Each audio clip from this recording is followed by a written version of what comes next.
Hi, everyone. We've got Mark Boucher standing by. Craig, are you still interested in taking a question? Yeah, I'll ask it to Mark if it's fine. Hi, Mark.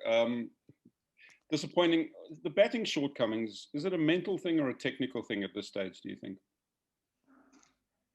I think more mental. If it's technical and guys are getting out in the same sort of ways every time, then you can look at that. And then I think this group of players, we're continuously working on little technical things that we can improve on.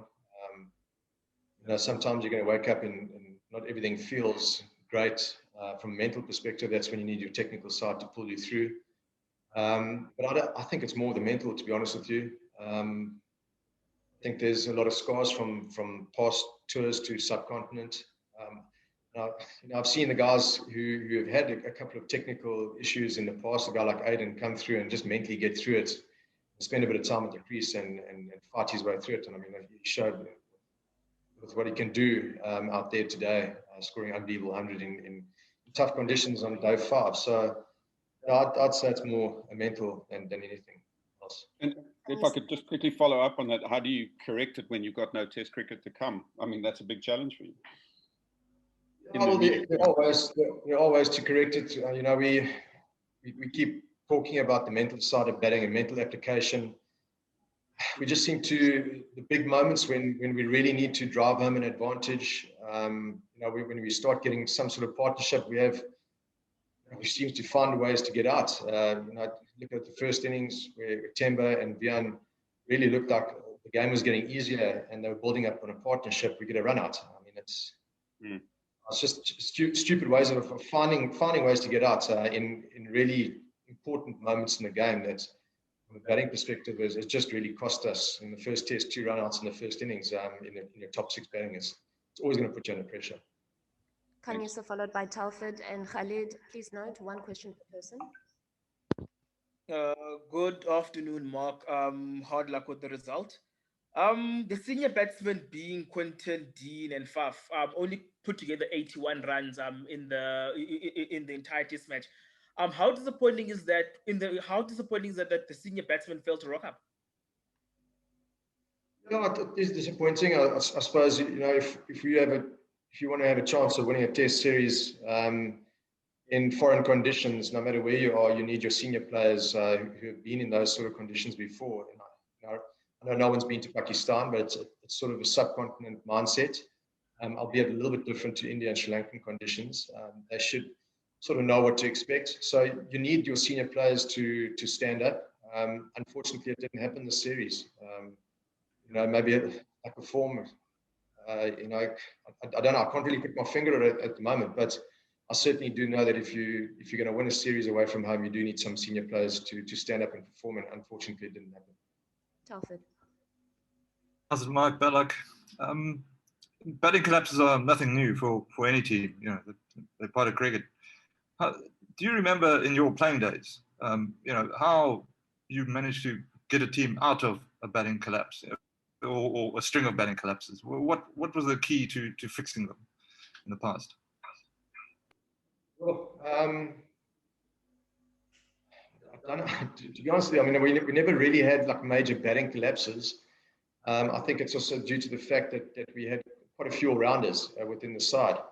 Of the recent past, we haven't had those all-rounders. We added an extra all-rounder to the equation this game, and it didn't seem to work. It seemed to work in the first innings a bit. We put ourselves under pressure by being 4 down quickly, and then sort of gathered some sort of momentum. And as I said, we gave that momentum away. This particular game, I think, yes, we're in the subcontinent. The new ball played a massive role in that collapse as well, which can happen, but not to the extent of losing 7 wickets for 30-odd runs. That's a major batting collapse, especially when you're looking to chase down a total. So yeah, I mean, I think it's a few things. I think there's, as I said, the mental application, the match awareness. I think our match awareness with that new ball wasn't quite where it should have been. We needed to understand that new ball, and we spoke about it, was going to be vitally important to get through. The history of the games over here, when that new ball is 15 to 20 overs old, then it gets a lot easier to bat. So we need to look after that 15, 20 overs, and we didn't do that, and they picked up wickets. And that's unfortunately what the reason why we suffered that huge batting collapse. Mark, were you surprised by the way pitch behaved over the last 2 days? I mean, it got better and better coming to the back end of the test match. Secondly, when you were 241 for 3, what was going through your mind at that particular time? Sorry, Khalid, we asked for one question, please. So he'll answer the first. Okay, answer the first one. I can't understand the first one. Sorry, man. Question, please. What I'm saying is, would be surprised by the way pitch got better and better over the last 2 days of the match compared to the first 3 days? Yes, very much so. When I saw the pitch sort of 2-3 days before, it had a bit of grass on, then they cut the grass and it cracks. It looked very puzzle-like. So I honestly thought that it was going to deteriorate in a massive way. And just the way that people are talking about the ball taking a lot of spin, it seemed to pick up a bit of a crust, which made the whole surface a lot harder, and it held together very well. And I thought it was a fantastic test wicket. As we saw, there was something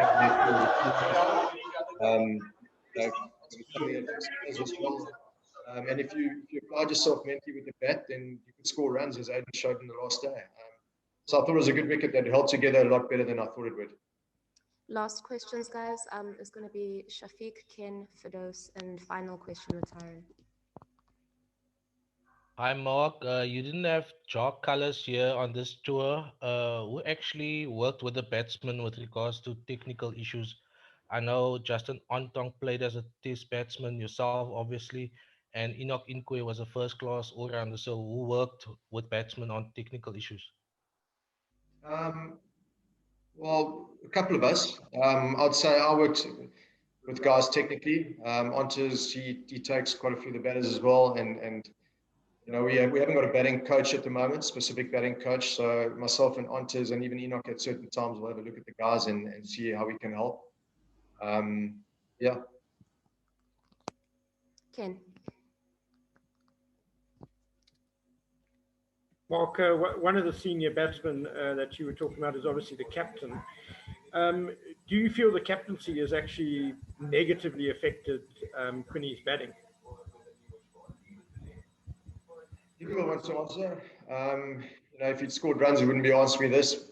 And I think batters go through periods where they score and they maybe don't score. Quinny, unfortunately, it's been when he's been having the captaincy as well. So yeah, maybe. It's difficult to answer yes or no because batters do go through sort of lack of form at certain times. And I think that the big thing is that when you are captain, everything gets highlighted. And obviously his lack of form now has been highlighted and people point and saying, is it because of the captaincy and that? And maybe it is. We'll have these discussions when we get back home. I'll sit down with the selectors, the convener selectors, and have these discussions to see, the way going forward. We have got a bit of time now once we get back to make a not emotional decision, but a smart decision on the way forward. And if it is sort of looking at someone else to take over that reign in a permanent job, I think the time's probably now to do it because we have got a bit of time and we can give that guy a few months to sort of get his way in and listen to what thoughts he's got in regards to this testing going forward. Fidos. Mark, we're obviously talking a lot about the batting, but if I could just get your thoughts on the bowling. So we saw some really good performances from the Pakistan seamers. How do you reckon South Africa matches up, and did anything stand out for you from the performance in the field? I thought maybe one or two sessions we let it slip a bit with the bowling. I thought our bowling was fantastic on this tour, to be honest with you. The big difference is fielding. We look at this game in the second innings, they're 80 for 5. We have 2 drop chances in 2 balls. That's 80 for 7. With the tail in with no frontline batter batting with them. We bowl them out for 100. If you give them extra 50 runs, we bowl them out for 120. We end up chasing 220. We win the game and wouldn't be arguing about all these things. So just big moments really cost us and our match awareness of when to turn the screws up or tighten the screws. We lacked, and that is the reason why we lost the game. Pakistan, on the other hand, they took some fantastic catches when they were offered those opportunities. So we didn't bat well, didn't field well, but I thought our bowling was one thing that really stood out. We saw some really great spells from guys. Our opening spells were fantastic with KG and Anrich. If we had held up onto our opportunities, we created opportunities, we just didn't take them, and that ultimately cost us in this game alone, I think, about 150 runs. Final question, Tyrone. Yeah, Mark, obviously you've spoken about the drop catches and a lot of the dismissals being frustrating, but how much of that do you think is down to just the lack of cricket that the guys are getting currently? We've been playing. I mean, we've been in bubbles and we've been training a lot of sessions. You know, I think that lack of match intensity is something that we can look at. The stop-starting of different tours and the mixing of the different sort of formats. It'll be good to actually hopefully get some 4-day games in the domestic sort of competition and get everyone playing, because I think that is sometimes where the guys get some good confidence and the match awareness really gets highlighted as well. So no, we're not looking for excuses. I don't think that the reason why we didn't perform in this series was because of lack of cricket. I think the guys have played enough cricket, put in enough time in the nets and all that type of stuff. Will it benefit us for playing a bit more? Yes, it probably would. If we can do that, then hopefully we can. It's trying times at the moment.